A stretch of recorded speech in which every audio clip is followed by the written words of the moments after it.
Oui alors Babacar gis nañ ni depuis démb ci guddi bokk bari na ci ay militants yoo xamante ne de Pastef nelawuñu ba ñu yeewoo aussi gis nañu coow li daal di continuer ginnaaw ba meeting ba amee Ousmane Sonko daal di annoncé woon y aura un avant un pendant et un après le 8. dafa mel dañoo nekk ci le après le 8. décision bi nga xam ne chef de l'État Ousmane Diomaye Faye jël na ko changé li kii nga xam ne mooy la coordonnatrice de Diomaye président di ko jox kii di Aminata Touré. mu waroog bu baax a baax li fi Ousmane Sonko waxoon ba mu ne am kii di Aïda Mbodj mooy et demeure la seule coordonnatrice est-ce que loolu dafa ñëw vraiment réaliser wala pour ne pas dire concrétiser faction bi nga xamante ne ñu bari nañ ko doon ruumaraat entre les deux tandems. jërëjëf waaye baaxoon na nag ñu xam fraction boobu ngeen di wax maanaam bu fekkee jote am na waroon nañu xam ñun ci lan lañ ko teg. ndax ñun bu ngeen fàttalikoo le 8 bi PM Ousmane Sonko président Pastef bi mu waxee am na rendez-vous bu mu joxe. le 28. te nee na président bu amee jot dina fa jaar waaye nañ xam ne moom ñoom ñoo ko bindoon ci seeni texte ne nit ki bu faloo waratul yor ndombol tànk.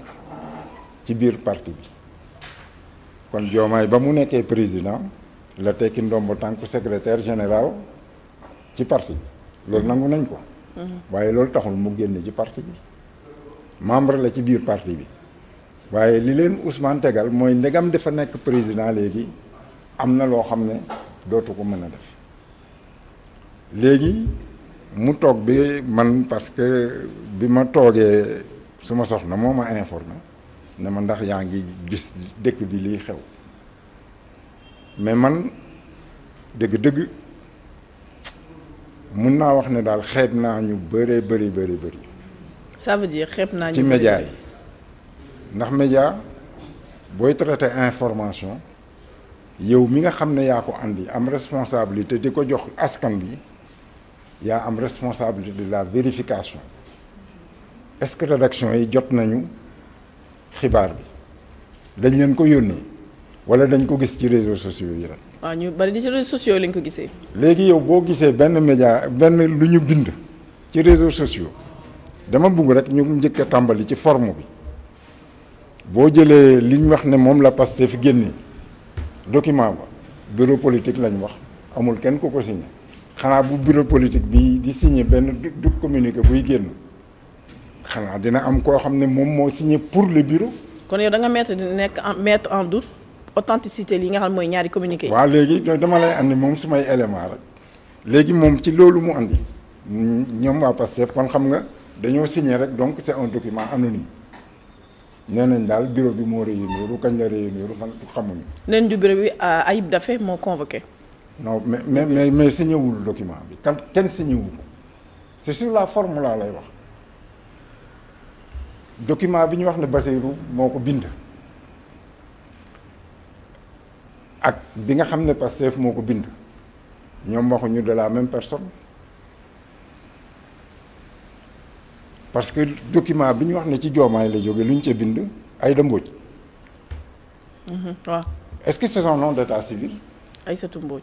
Aïssatou Mbodj la tudd bu ñu demee ba di ko démettre dañ koy démettre ci surnom bi mu am. loolu vérifier ko wala kuy seetaan na vérifier Aïda Mbodj nañu wax communiqué Pastef ne Aïssatou Mbodj kon les deux entités ne parlent pas de la même personne. loolu lépp lan nga bëgg a wax ci sa raisonnement. que c'est des documents faux. ko li dara du ci dëgg tentamar bi nga xam ne. man démb am na ñoo xam ne nelawuñu ñi añuñu reeruñu am ñoo xam ne dañ cee jaar sax feebar. est-ce que dégg nga ay kilifa waxuma ay kii de ay ñu far Pastef de mais dégg nga ay kilifa Pastef yu jóg wax ci lii dégg nga man bon j'avais pas. Waly Diouf Bodian def na ci benn tweet ci Facebook.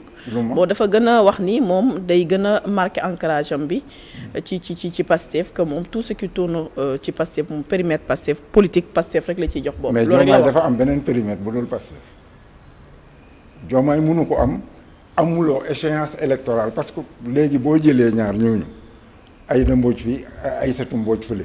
document yi Diomaye à quel titre la ko signé du dañoo bind rek ci suuf Bassirou Diomaye Faye def signature.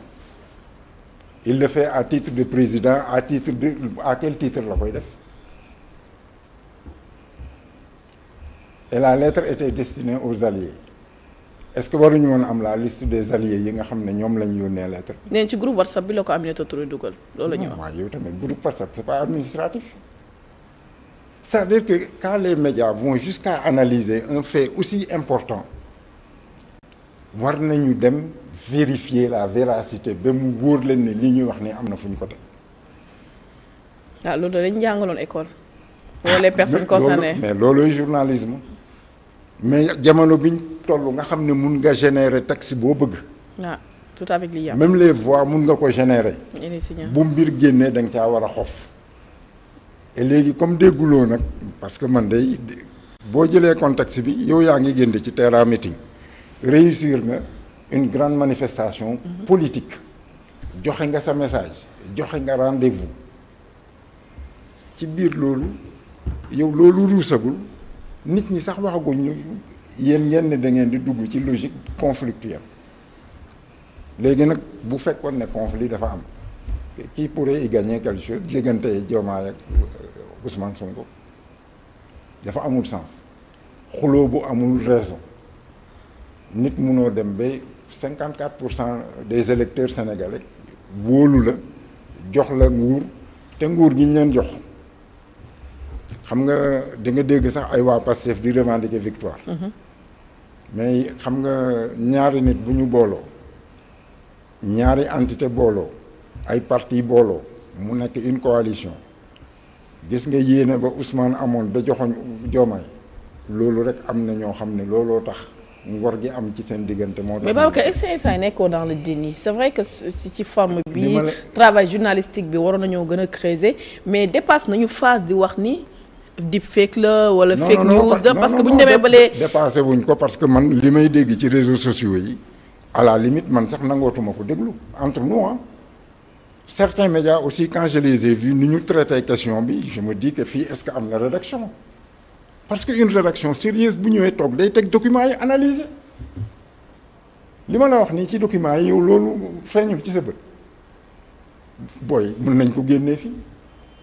Pape Sidi Diop dina génne les nañ ko génnee nga xool mi ngi nii les deux communiqués c'est vrai que communiqué patriote bi na wàcc ci signature bi mu xool kenn signé wu ko bu waa Pastef kenn signé ko non bale moom gis naa signature si signé nañ ko mi ngi ne la non kii kan non caché Pastef lañ ci waaw yow tamit caché moo gën a yomba am Pape Sané authenticité des deux communiqués yow da nga partagé même avis que Babacar Diouf wala.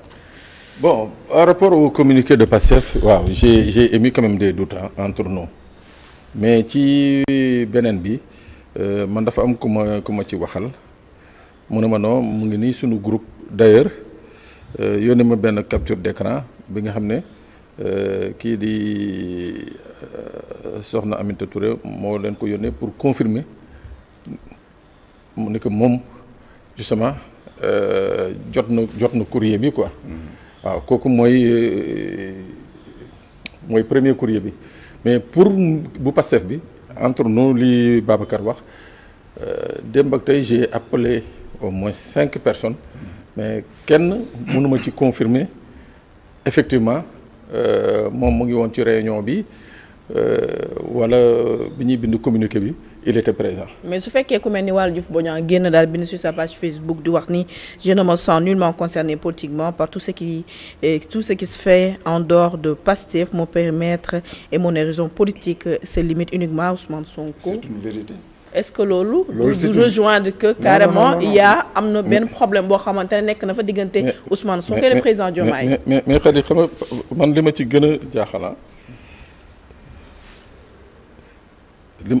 c'est-à-dire benn doute laa ci ama mooy boobu ak léegi bi mu génne ba léegi gisuma benn responsable bu Pastef bu génn wax.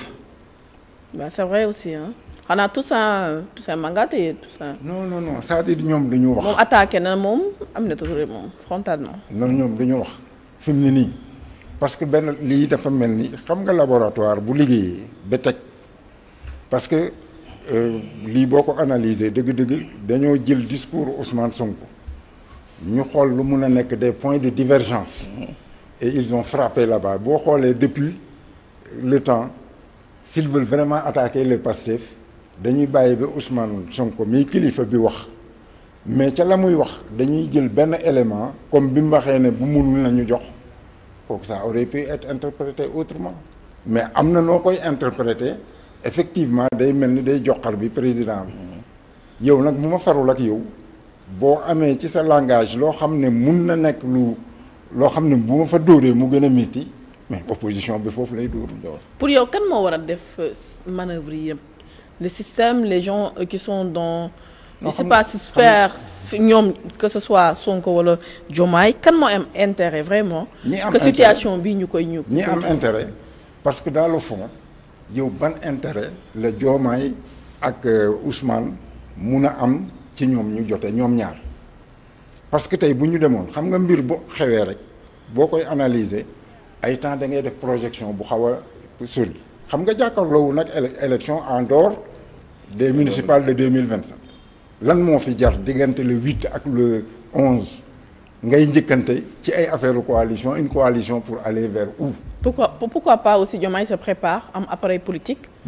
pour préparer 2029 pour une deuxième candidature. non c'est même loolu même c'est indécent même damay dégg ñenn ñi di ko wax c'est indécent yow mënuñ leen fal au premier tour avec 54% des voix ñu nekk en 2025 yow ngay xalaat candidature 2029 du loolu lañ leen ji on leur demande de travailler te dañu am yaakaar ne ñii ndegam amuñu woon benn passé politique bu la plupart des politiciens doon am c'est un groupe qui est un peu spécial c'était des fonctionnaires après ils ont vécu des moments très difficiles dans l'opposition et ils sont très vite arrivés au pouvoir donc ñoom mun nañu impulser une nouvelle souveraineté une nouvelle façon de voir boo xam ne day wuute ak li fi nekkoon depuis les indépendances ñu ngi doog a am benn moment de rupture boo xam ne mun nañ cee prolonger loo xam ne suñu njëriñ lay doon yow loolu naka nga mun a tooge